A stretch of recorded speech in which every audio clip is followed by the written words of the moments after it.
Cap में उस stock के बारे में रखनी चाहिए। इट्स 18309, इंडेक्स फर्दर अगर आप देखें रिट्रेस हुआ है और ऑलमोस्ट कल की लोवेस्ट ट्रैजेक्टरी को अगर आप देखें टेस्ट करता हुआ।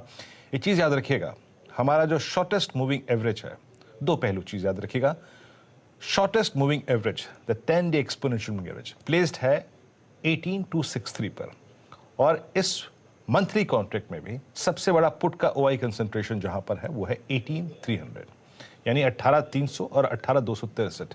ये शॉर्ट टर्म ट्रेड प्रोस्पेक्टिव से सबसे महत्वपूर्ण बेस है। अच्छा, एक दो चीज और, आज दिग्गज क्या कर रहे हैं, रिलायंस का चर्चा हो चुकी है, रिपीट नहीं करूंगा। आज आईसीआईसीआई बैंक, जिसने अगर आप देखें काफी बार हवा दी है, निफ्टी बैंक जब सिंक हो रहा था तो ये अकेला आके अगर आप देखें संभाल लेता था, आज ये बिल्कुल शांत पड़ा हुआ है, कोई मूवमेंट ही नहीं है। देखिए 922 पे खुला था, 917.50 पे ट्रेड करता हुआ। इसके बाद जरा प्लीज एक बार आप एचडीएफसी बैंक लेके आइए। एचडीएफसी बैंक आपकी स्क्रीन पे 1613 अगेन उसी छोटी सी ट्रेजेक्ट्री में, बट लास्ट दो सेशन के लोज को वॉलेट करता हुआ। बट आज स्ट्रेंथ अगर आप देखें तो कोटक महिंद्रा बैंक में यकीनन कायम है, और कोटक महिंद्रा बैंक इट्स 1971। और एक चीज याद रखिएगा, जाइए और प्लीज अपने चार्ट्स को देखिए, कम से कम नहीं तो आपको टाइम फ्रेम रखना पड़ेगा 1 साल का।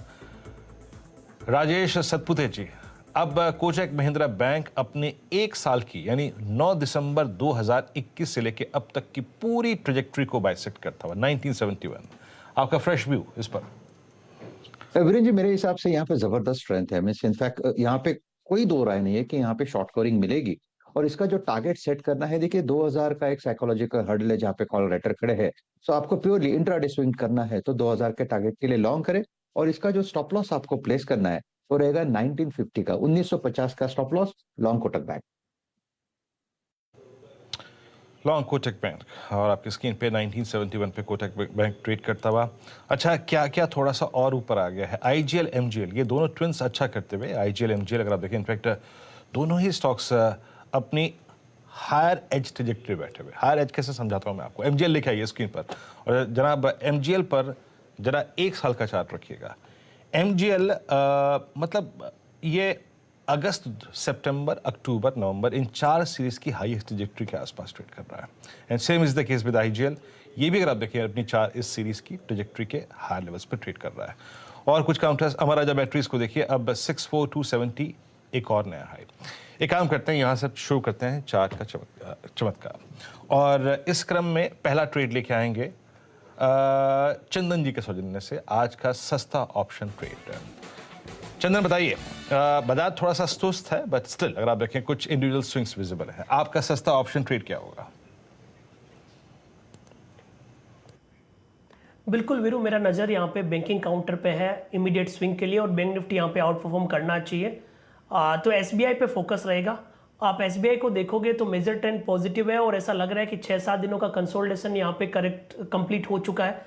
पिछले 4 दिनों से ये 600 के आसपास मंडरा रहा है, और अब आज जिस हिसाब से डिसाइसिवली 600 के ऊपर होल्ड कर रहा है, 615 620 तक के अपसाइड बनने चाहिए।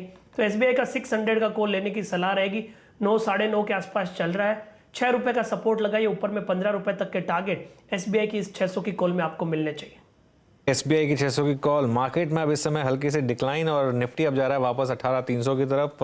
18400 की ट्रेड प्ले आउट हुई, और शायद 18300 वाली ट्रेड भी प्ले आउट हो, लेकिन फिर वही आपको बहुत स्ट्रिक्ट स्टॉप लॉस रखने हैं। वो जो 240-50 के करीब का जो सजेस्ट किया गया था, अगर वो ब्रेक होगा तो मार्केट में एक शायद थोड़ा सा लॉन्ग ट्रेड से बाहर आने का टाइम आएगा। लेकिन नॉर्मली पिछले 3-4 दिनों में इस तरीके की डिप जो आई है उस पर एक बाइंग आई है। मिड कैप इंडेक्स भी रिलेटिवली स्ट्रांग है, और बैंक निफ्टी तो खैर अभी भी आउट परफॉर्म कर ही रहा है। अब चलते हैं एफ&ओ सुपरस्टार के लिए, राजेश सतपुते जी के पास। सतपुते जी बताइए। देखिए, मेरी नजर है बैंकिंग स्टॉक्स पे, not only Kotak bank, axis bank, लेकिन आप पीएसयू बैंक पे, जैसे चंदन ने बात की, मुझे लगता है कि आज यहीं पे मोमेंटम आना चाहिए। सो बाय करूंगा कैनरा बैंक। 311 के आसपास ये फ्यूचर में ट्रेड हो रहा है, यहाँ पे 305 का एक छोटा स्टॉप लॉस रखे, और सामने इसका पहला हर्डल होगा 320 के आसपास। लेकिन चार्ट देख के लगता है कि थोड़ा सा नया हाई बनेगा प्रोबेबली इन दिस सीरीज, तो 320 के टारगेट के लिए लॉन्ग करें, 305 का स्टॉप लॉस, अबव 320 या 328 का डबल टारगेट मिलेगा। सो 2 टारगेट के लिए ट्रेड करें कैनरा बैंक। ट्रेड करें। चलिए बहेदी जी, चार्ट का चमत्कार। जी अनुज जी, थोड़ा सा काउंटर ट्रेड रहेगा। पीवीआर पे खरीदारी की सलाह रहेगी। स्टॉक भले ही अपने 20 डेमा के नीचे है, लेकिन 200 डेमा पे सपोर्ट लेकर एक बाउंस बैक देने का अटेम्प्ट कर रहा है। जिस हिसाब से ओपन इंटरेस्ट बिल्डअप है, 3% का ओआई बिल्डअप ऑलरेडी सुबह से हमने देखा है। मुझे लगता है कि यहाँ से अगर जैसी 20 डेमा क्रॉस करता है जो कि 1780 है, उसके बाद एक अच्छा बड़ा मूव मिल सकता है। थोड़ा सा प्रीएम्प्टिव ट्रेड जरूर है। 1750 का एक एसएल मेंटेन करे फॉर अ टारगेट ऑफ 1830 के लिए इसमें पोजीशन बनाने की सलाह है। ओके पीवीआर 1773 पे आपकी स्क्रीन पे इट्स बाय, और फ्राइडे फैक्टर को प्ले करते हुए आशीष बहती जी, आशीष महेश्वरी जी के पास चलते हैं। हमारे पास बहुत आशीष है और अब एक और आशीष आ रहे हैं, आशीष महेश्वरी जी। बताइए Ashish ji, mid cap fund क्या पिक करेंगे आप? जी, मेरा पिक रहेगा जी शिपिंग। इसके पीछे फंडामेंटल रीजन में देना चाहूंगा। इस क्वार्टर के नंबर जो बहुत बेहतरीन क्वार्टर के नंबर्स आए थे उनके, तो ये 6 महीने में जो कंपनी का मुनाफा जो पिछले साल 625 करोड़ था, 6 महीनों में करीब 1200 करोड़ का ऑलरेडी हो चुका है। तो इस स्टॉक की बिल्कुल री रेटिंग ड्यू है कि 8000 करोड़ में आपको करीब 1700-1800 करोड़ का मुनाफा कमाने वाली कंपनी आसानी से मिलती ही नहीं है। तो और इनके पास में करीब 43 शिपिंग जो वेसल्स और ऑयल कैरिंग वेसल्स और गैस कैरिंग वेसल्स हैं, और काफी डिमांड में है वो अभी आजकल इनके वेसल्स को। तो बिल्कुल इस स्टॉक पे नजर रखनी चाहिए, और शॉर्ट टर्म और मीडियम टर्म के लिए मेरा ऑब्जेक्टिव, मेरा जो प्राइस टारगेट है इसमें करीब 750 रुपए का अगले 6 महीने का लिए। शिपिंग अगर आप देखें, आपका एक लॉन्ग व्यू है, स्टॉक लेके आइए 617 पे।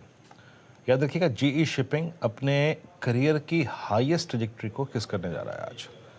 मतलब हाईएस्ट ट्रैजेक्टरी बोलूँ तो दिसंबर 2007, क्या बिलीव करेंगे, दिसंबर 2007 का इसका एक हाई है, इट वाज 629, 629, और उस ट्रैजेक्टरी में जा रहा है। और ये इसके अपने करियर का सबसे वाइल्ड वर्टिकल सेकेंड मूव है।